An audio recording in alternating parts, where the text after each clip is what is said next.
Hello বন্ধুরা, আসসালামু আলাইকুম। আশা করি সকলেই ভালো আছেন। তো আজকে চলে আসলাম আমার কলা বাগানে ঘাসে পুরা বিষ স্প্রে করব। এই যে দেখেন, এই যে এখানে আমি নিচ্ছি প্যারাকন। ভালো কোম্পানির বিষটা দেওয়ার চেষ্টা করবেন, কারণ এগুলা তা না হলে আপনার জমি নষ্ট করে ফেলবে সস্তা বিষ দিলে। এই যে দেখছেন, এই যে প্যারাকন মারছে, এই যে এখান দিয়ে আজকে একটু আগে মারছে। সব গাছগুলো এই যে আপনার লাল হয়ে গেছে।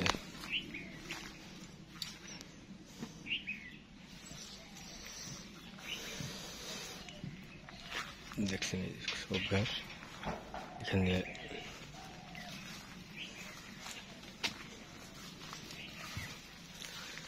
আপনারাও যারা কলা বাগান করেন, ঘাস নিয়ে সমস্যা, কিভাবে ঘাস দমন করবেন ভাবেন, কয়েকবার স্প্রে করে দিবেন, দেখবেন আস্তে আস্তে ঘাস কমে যাবে।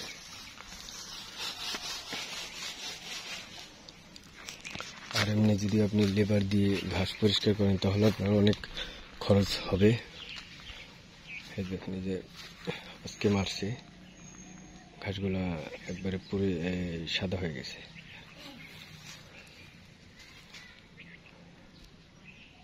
খুবই কার্যকারী একটা ওষুধ।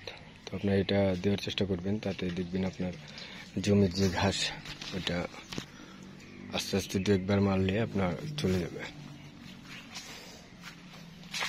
এই যে দেখছেন, আমি সবসময় আমার বাগান পরিষ্কার করে রাখি, ঘাস মুক্ত করে রাখি, কারণ ঘাস থাকলে আপনার কলা গাছ কখনোই ভালো হবে না। সবসময় আপনার ঘাস পরিষ্কার রাখতে হবে। আপনি যদি বাগানের ঘাস পরিষ্কার রাখতে পারেন তাহলে আপনি কলা চাষ করে লাভবান হতে পারবেন। তো সকলে ভালো থাকবেন, সুস্থ থাকবেন। আসসালামু আলাইকুম ওয়া রাহমাতুল্লাহি ওয়া বারাকাতুহু।